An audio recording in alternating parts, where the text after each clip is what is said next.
Welcome back to Proxy, everybody, and today we're going to be talking about why Fire Prisms aren't looking so great post-September Dataslate. So back in September, Fire Prisms kind of got hit by a double nerf. Both the Phantasm nerf and the Direct Points nerf affected the Fire Prism's ability to stay competitive on the battlefield. But a lot of players still swear by them, and they're still very good, and I'm not trying to say in this video that Fire Prisms are bad whatsoever, because they're definitely not. They're one of the best anti-large tools we have. But what has become apparent is that the Fire Prism is no longer that auto take that it once was, right? We're seeing competitive lists pop up without Fire Prisms, and they seem to be doing just fine. They're still winning grand tournaments and still placing in those events. And in this video, I hope to dive into the reasons why we're not seeing as many Fire Prisms in competitive play. So without further ado, let us go ahead and jump right into it. But first, a quick overview of what we're going to be looking at. In today's video, we're going to be looking at the stats, weapons, and special rules of the Fire Prism, its strengths and weaknesses, combos and synergies, why the Fire Prism isn't doing so great post-Dataslate, and the role the Fire Prism plays in an Eldar army and how to make the most out of it. So looking at the Fire Prism stats, it has pretty average grav tank stats with movement 14 and toughness 9. It has an OC of 3 for those late game objective grab attempts. So this thing is fast enough to do that. However, because it's so big, oftentimes it just won't be in a position to always. So you do have to be mindful of that. As for its ranged weapons, it has a very powerful focus shot, and it's basically what the Fire Prism is known for this edition. It has 2 attacks at strength 18, AP -4, and damage 6. Plus it has linked fire to draw line of sight through other prisms, which is the main reason why it's taken in competitive play nowadays. It also does have a disperse shot. This is also often forgotten, but it does give it an option against infantry, which is decent. It's nothing special. 2d6 attacks with strength 6, AP -1, and damage 2, and also has blast. So it's not bad at taking out hordes of infantry or even heavier infantry like Space Marines. As for its secondary weapon options, it can take the shuriken cannon or catapult. I think on the Fire Prism specifically, there's an argument for both. The catapult obviously gives it a little bit of extra range on objectives, being able to advance and still score on secondaries. And, just get to those objectives to begin with. Because it does have a large profile as a model, it can be a little bit harder to get to those objectives late game, despite having that movement 14. But the cannon just has better damage output. So if you have other options in your army that can score those secondaries, you probably don't need to do it with the Fire Prism, and you can just give it the cannon for extra damage. But it's really up to you, and, kind of depends on your play style and the rest of your build. As far as its melee weapons go, it's armed with the same thing every grav tank is armed with, which is the Wraithbone Hull, which in melee gives it, the ability to tank shock semi-effectively. You'll roll those 6 dice. On a 4+, you're causing a mortal wound. So it's not bad. Not as good as other, factions vehicles, but it's still pretty decent. As for its abilities, it has the Crystal Matrix, which allows it to reroll 1 hit and 1 wound roll each time it shoots, just like our detachment bonus, and this makes it extremely reliable. And basically, it's the reason why a lot of people still swear by this thing. So this thing gets full rerolls when you consider its focus shot. So focus shot has 2 attacks, which means you're getting 1 reroll from the detachment bonus and 1 reroll from this. Meaning it's essentially always guided, and the target is always going to be doomed, which is absolutely insane if you think about it. And last edition, if, we had something like this, it would be absolutely bonkers, right? Uthway, you got to reroll a single wound roll. BL10, you got to reroll a single hit roll. But in this edition, the Fire Prism is doing both. So that's very strong and, a reason why the Fire Prism is still taken competitively, despite its increased points cost. As far as its damage profile, it's probably rarely going to be in use. Fire Prisms are typically one of those vehicles that your opponent either kills outright or doesn't kill at all. So, being between 1 and 4 wounds isn't going to happen much. It gets a -1 to hit debuff when damaged, but it usually won't matter just due to the fact that you have those rerolls to hit anyway. As far as its weapon options, it can obviously swap its catapult to a shuriken cannon for free. A lot of players do this in competitive play. You don't really see a lot of catapults in competitive play, although, that's probably more due to the fact that they just don't think they will need the extra objective power that the catapult brings to the table. As far as its point cost, it costs 180 points, which is significantly higher since the September Dataslate. It is pretty expensive. It's just as expensive as a Night Spinner, and there are a lot of comparisons now drawn to other models in the index, like the Warwalker and, of course, the Hornet, which have 2 bright lances, arguably, for the points, better firepower. But the Prism does get those rerolls, so there is a reason why this thing is more expensive. And of course, being able to draw out line of sight through other prisms is very powerful. It also has the fly keyword, so it can move over other models, but has trouble moving over ruins and buildings with its large frame. And this is something that I have found myself running triple prisms, is that if you have a very terrain-dense board, you are often going to be wasting movement moving over the ruins instead of around them, just because it's so big. And this can and does often get in the way of something. So, the Fire Prism, the good thing about it is movement 14 is very powerful, right? As far as a movement profile, that means it can pretty much clear ruins pretty easily.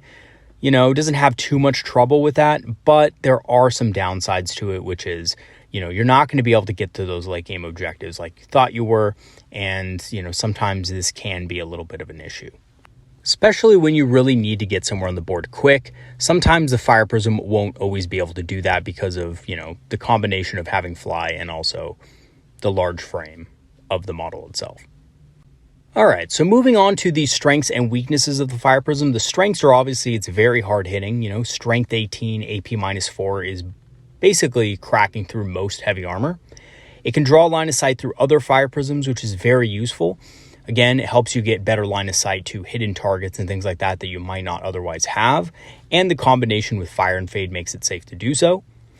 Fate dice are not really needed on this thing either. It's Fate dice independent.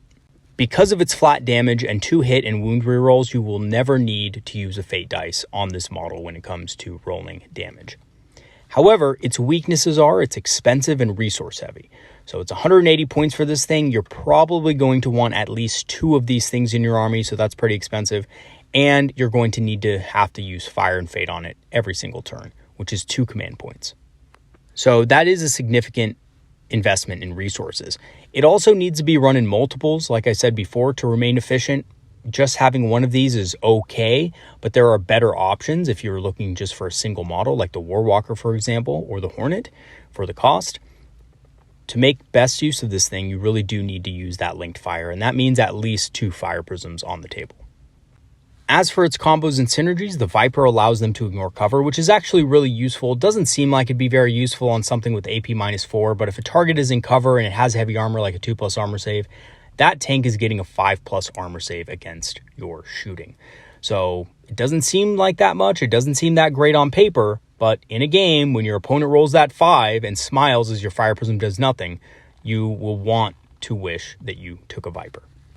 And trust me, I ran a Viper when I ran these things, and it really did help. There were a number of times where my opponents had a 6-up save to make, and they rolled a 5, and they would have made it if, it wasn't for that little Viper helping them out. They can also draw line of sight through other prisms. Obviously, Fire Prisms have synergies with other Fire Prisms because of that. The amount of, kind of angles you can get with these things is sometimes kind of crazy and really awesome if you know how to use them correctly. Shroud Runners can also give them lethal hits, which is useful for their dispersed shots. So if you're going against a Horde-style army, Fire Prisms are still useful. And that's the other thing about Fire Prisms versus things like Warwalkers and, other kind of more anti-tank oriented or anti-large oriented models. The Fire Prism has a secondary fire mode, whereas those models don't. So if you have a Warwalker with double Bright Lances and you're going against something insane like a Horde army that has no vehicles, or no monsters or something like that. And I know that's kind of rare in today's meta, but if you are going against it, the Warwalkers is not going to be that useful. Probably have to throw it in and tank shock something or hold something up in combat. But the Fire Prism, on the other hand, can use the Disperse Shot, and if you have Shroud Runners with you, those lethal hits with the Disperse Shot are pretty good. It's just not something to write home about that's going to happen in every single matchup because the lethal hits isn't really that great with just the Focus Lances. Okay, so now that we've covered the Fire Prism and we've covered kind of its strengths and weaknesses and combos and synergies and stuff like that, why is the Fire Prism not doing so great post-September Dataslate? Because it was in pretty much every single list before that, and after that, it's still in lists, but it has dwindled significantly. People are using other options. So why is this? So I'm going to put it out there, and I think this is the main reason why, and the other reasons are valid too, but I think this is the primary reason. When the Wraith Knight was king and the Wraith Knight was able to just basically see anything it wanted on the board and just shoot everything off the table with devastating wounds, The absence of the Wraith Knight post Dataslate, because now the Wraith Knight is completely unusable in competitive play, right? Still a good model for, semi-competitive or casual play, but not really great competitively. Just because it lost a lot in the Dataslate. So the absence of the Wraith Knight really did indirectly hurt the Prism as well. And that's because the Wraith Knight was able to force opponents into the open where they had to play for objectives. So in all the wrong ways, right? The Wraith Knight was basically bullying players into, having to move out from ruins because it could see them anyway. So players would have to move out. They'd have to move their hard targets out of terrain to try to shoot to get some use out of them. And that meant they couldn't really save their best assets for later in the game. They basically had to just try to kill that Wraith Knight as soon as possible. And that would open them up to attack from Fire Prisms. Fire Prisms could, one of them could jump out, shoot the enemy vehicle, destroy it. The Wraith Knight could shoot at something else. And then you basically had a situation where players were getting tabled in 3 to 4 turns. Because of this very nasty combination and very uninteractive combination that, the top Eldar players were using in tournaments. So the absence of the Wraith Knight really did hurt the Fire Prism because now players can be more careful with their tanks. They don't have to put them out there right away. They don't have to put them out in the open. They can save them for later. And Fire Prisms deal a max of 12 damage apiece, which actually means if your opponent has a 13 wound model, a 13 wound model or a model with an invulnerable save or something like that, you're not likely to kill it with one Fire Prism. You're going to have to use at least 2 Fire Prisms to be able to kill that vehicle, and sometimes even 3. And that's another reason why I think people are kind of steering away from Prisms nowadays, is because their damage isn't really malleable, right? That flat 6 damage is very efficient, but against a lot of bigger vehicles, it's just not enough to kill on its own. You need something else thrown in. Bright Lances, on the other hand, are able to, theoretically kill a 13 wound vehicle fairly easily if you have the right buffs. So basically a Warwalker moving out, buffed with Branching Fates, buffed with a Fate dice, can do 8 damage with one Bright Lance, and with the other Bright Lance, if it goes through, it can deal 5 damage on average, and you can always reroll that. So you can basically get an average of 13 damage off with a single Warwalker or a single Hornet. And yes, your opponent will most likely get a 5-up save against those Bright Lances, or, sometimes a 6-up if it's a lighter vehicle. But even so, the Warwalker has a chance to kill that model for less points, and the Fire Prism doesn't. No matter how hard the Fire Prism tries, it's at most going to be able to deal 12 damage. And for a lot more points too. Consider the Warwalker's only 110 points and the Fire Prism is actually 180. So there's a difference in 70 points there, which is a lot, especially considering that you have to take multiple Fire Prisms in order for them to be effective. They also cannot be targeted by Phantasm anymore, increasing their resource costs considerably. You don't want to lose a 180 point model to enemy shooting. You're always going to want to use Fire and Fate on this thing to protect it. And lastly, and also very importantly, the increased need for indirect fire and objective control means less room for them in lists. So we're seeing triple Night Spinner now. There's a reason for that. The Wraith Knight went away. Eldar lists need a way to tag enemies behind terrain. They also need a way to control the battlefield for objective purposes, right? You can't table your opponent anymore. You need to focus on objective play and actually play the game as it should be played. Which means you need things like Night Spinners to help you control the board. Now, obviously, Night Spinners, that's a whole nother story. I've already done a video on them, but they're probably going to be nerfed in January. We already know this. Their ability is probably going to get nerfed somehow because it's extremely oppressive to some armies out there. Even though its damage and point cost is very reasonable, its ability is just so strong in objective play that it just shuts armies out of contention oftentimes, especially if you're running multiple of them. So basically, yeah, the increased need for indirect fire and objective control means that Fire Prisms are, not being seen as much in lists. And I have to tell you guys, I have used Fire Prisms within the last couple of weeks in a game here or there, just to try them out after the nerfs and stuff like that, and to see if triple Prism or even double Prism was still something that was really strong. And they do feel a lot more resource intensive. Just even on the battlefield, having to spend 2 command points every single turn on them is a big deal. And sometimes you're just not going to be able to shoot anything, especially during the first few turns of the game. Your opponent is playing a little bit more hide and seek with you, hiding their best units behind terrain and things like that, and using their smaller units. The Fire Prisms don't have a lot of use in those scenarios, right? Because they're not very expendable. You don't want to just move them out and spend two, command points on them if there's nothing good to shoot at. You don't want to just burn a Marine and then fire and fade. What's the point, right? And on the other hand, if you spend 180 points on something like a Night Spinner or something like a Warwalker, either you are shooting and getting value out of that unit, or on the other hand, if it's a Warwalker, you don't have to worry as much because it's not as many points. You're not wasting as many points on the battlefield that could be spent elsewhere. And do keep in mind also, if you get a Fire Prism in your list, you essentially must, just for efficiency's sake, at least pick up one other Fire Prism, or maybe even two, which is a huge point sink in your list, and it means you have less tools to work with elsewhere. So when 400 or 500 points of your army is just sitting there doing nothing for a couple of turns, it does leave a kind of a feel-bad impression upon you. So, what is the role of the Fire Prism in an Eldar army, and how do you make the most out of it? Because, Fire Prisms are still good. They're still effective, anti-large, there's nothing wrong with them. They are a little bit resource intensive, but they're probably just balanced now. They're not OP or anything like that.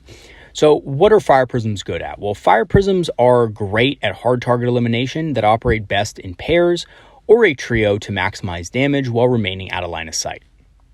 And yes, even though they only deal 12 damage a pop, if you have 2 of them or 3 of them, you can easily eliminate at least one vehicle in the opponent's army. So if an opponent brings out a Leman Russ battle tank to shoot at something on an objective and wipe something out, you can then come out with your Fire Prism, eliminate that Leman Russ, no problem, with your 4 shots at strength 18, AP -4, damage 6. It may not be the most efficient thing in the world, but it gets the job done. Also, keeping one in reserve to get better angles is optimal when running 3, as they are big models and take up a lot of backline space, and this will open up a lot of things for you. Yes, your opponent can screen you out, but you can plan accordingly for that, kill the screening units, and then bring in the Fire Prism later on when your opponent really doesn't have anything left to screen. And then at that point, all of your opponent's juiciest backline targets will be open for you to basically annihilate.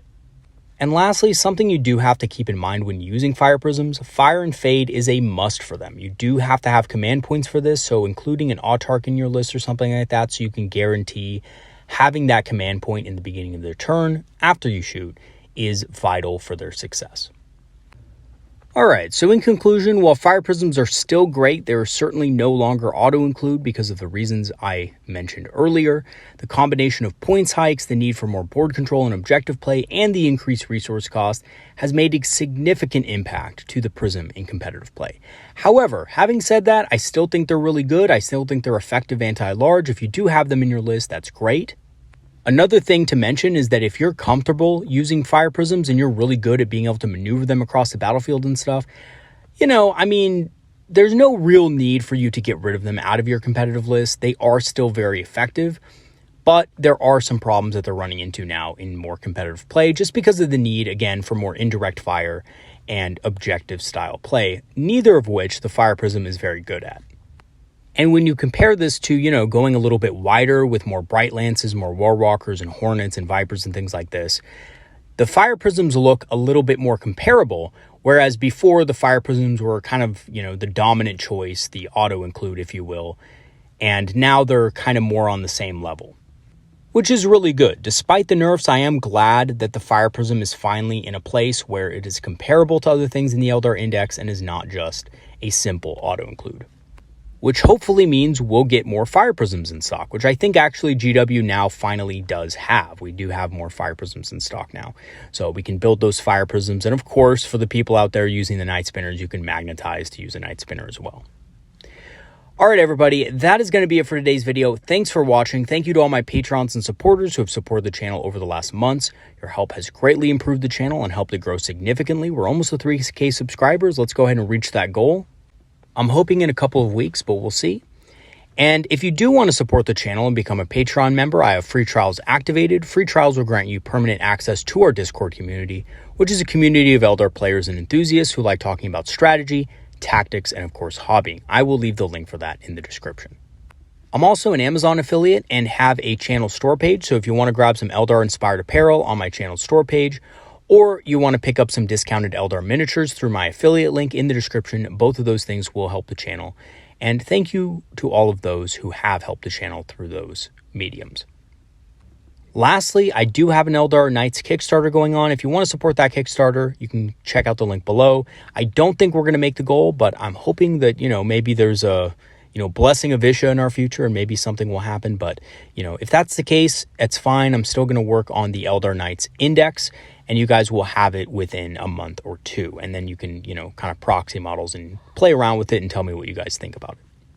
And lastly, just another reminder, I am selling a large portion of my Eldar army. I have a link to that video in the description. And I also will, tell you guys that it's on a community post. And I just really want it to go to somebody who really cares deeply for the Eldar and will treat them with respect. So anyway, check out those things if you are interested in buying some Eldar miniatures from Proxy Hammer. And I will see you guys in the next video. Have a good one, everybody. Peace out.